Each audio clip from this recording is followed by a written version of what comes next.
جب میرا انتقال ہو جائے مجھے غسل دے بعد رسول کریم صلی اللہ علیہ وسلم کے صحبہ شریف میں مجھے کفن دیا جائے، وہ صحبہ مجھے پہنا دیا جائے، سرکار کی قمیص مجھے پہنا دی جائے، اور پھر ذرا دہائے ناخن جو سرکار کے ہیں حضور نوازے سجود پر رہتے ہیں، میری آنکھوں پر رکھتے ہیں، اور اس طرح رکھنے کے بعد مجھے میرے رب کے سپرد کریں۔ چنانچہ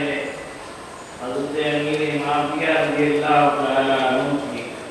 وصیت کے مطابق آپ کی تصدیق کی گئی۔ حضرت امیر معاویہ رضی اللہ تعالیٰ عنہ کے بعد آپ کا ناخلق، فاسق و فاجر، یزید، ولید، جابر، ظالم، یہ فرعون زمانہ بن کر تخت پر بیٹھا، اور بیٹھنے کے ساتھ ہی اس نے تمام اطراف سلطنت میں اور اپنے قاصد بھیجے اور اپنا فرمان بھیجا کہ آپ سب کے سب میری بیعت لے اور یزید کی آفس اس درجہ بڑھ گیا تھا، حضرت حنظلہ غسیل الملائکہ وہ فرماتے ہیں کہ محرمات شرعیہ کو اس نے جائز قرار دے دیا، منہیات شرعیہ کی کوئی پرواہ نہیں کرتا تھا، اور ہم کو یہ خطرہ محسوس ہوا کہیں ایسا نہ ہو اس کے کردار بد کرداری کے نتیجے میں اللہ تعالیٰ ہم پر عذاب نازل کر دے۔ ہم کے اس وقت خروج کیا، اس سے معلوم یہ ہوتا ہے کہ یزید ولید نہایت بد کردار انسان تھا۔ اب یزید ولید کا جب قاصد تمام اطراف سلطنت سے پہنچے، مدینہ طیبہ میں بھی اس کا قاصد پہنچا، اور مدینہ طیبہ کے جو گورنر تھے ولید ابن عقبہ، ولید ابن عقبہ تھا، اور ولید ابن عقبہ کے پاس یہ فرمان یزید کا پہنچا کہ آپ سب سے پہلے امام حسین سے بیعت میری لو، اور عبد الرحمن ابن ابی بکر سے، عبداللہ ابن عمر سے، حضرت جابر سے، ان اجل اصحاب کرام سے میری بیعت لو۔ یہ اس نے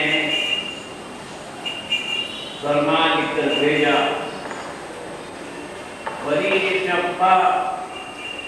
نے سیدنا امام حسین عالی مقام رضی اللہ تعالیٰ عنہ کو بعزت و احترام آپ کو طلب فرمایا، اور آپ کے سامنے یزید کا فرمان پڑھ کے سنایا۔ آپ نے نہایت ہی صاف دلی سے کہہ دیا کہ ایسا ہو نہیں سکتا ہے کہ ایک فاجر فاسق بد کردار کے ہاتھ پر ہم اپنا ہاتھ دے دیں۔ نعرہ تکبیر، نعرہ رسالت، مولا اشرف العلماء۔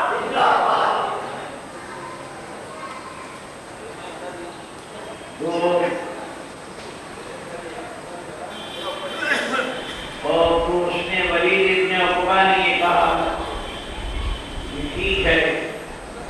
اس وقت آپ گھر پہ تشریف لے جائیں، اور وہاں جانے کے بعد اس مسئلے کو سوچیں، اور پھر کل آپ تشریف لے آئیں گے اور مجھے اپنے خیالات سے آپ واقف کیجیے۔ چنانچہ آپ تشریف لے آئے، اور اس کے بعد مسلسل یزید ولید کا یہ خطوط ولید ابن عقبہ پاتے رہے، یہاں تک اس نابکار انسان نے یہ کہا لکھا کہ اگر امام حسین میری بیعت نہ کریں تو ان کا سر طلب کر کے میرے پاس بھیج دیں۔ یہ یزید نے کہا، لکھا ولید ابن عقبہ کے پاس۔ ولید ابن عقبہ نے امام حسین علیہ مقام رضی اللہ تعالیٰ عنہ کو اس سے مطلع کیا۔ آپ نے فرمایا کہ میں نے تو پہلے ہی بتا دیا کہ میں اس نابکار کے ہاتھ پر اپنا ہاتھ نہیں لے سکتا۔ میرے ہاتھ دینے کا مطلب یہ ہے کہ ملت اسلامیہ کی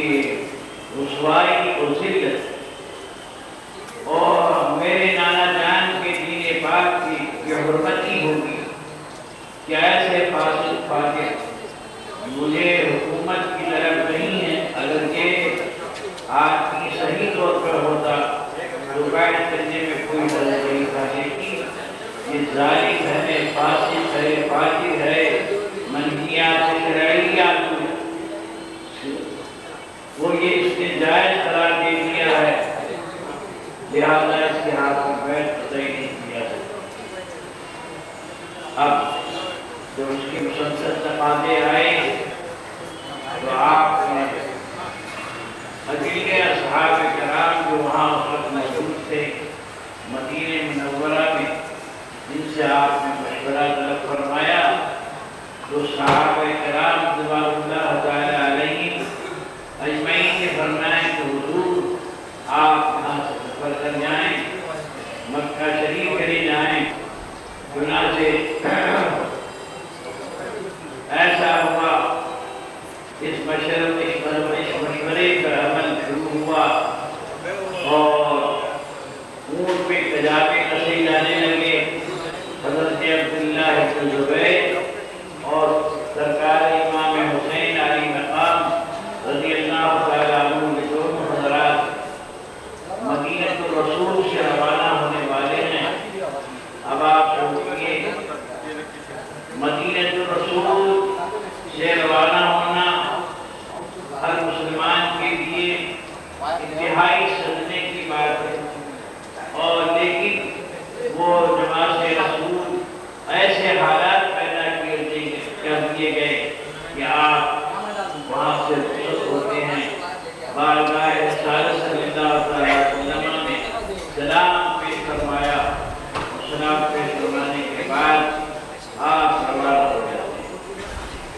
اور یہ قافلہ روانہ ہوا اور یہ قافلہ مکہ شریف کے قریب پہنچا۔ لوگوں کو خبر لگی کہ امام حسین علیہ مقام رضی اللہ تعالیٰ عنہ تشریف لا رہے ہیں، نہایت کی خوشی کا اظہار فرمایا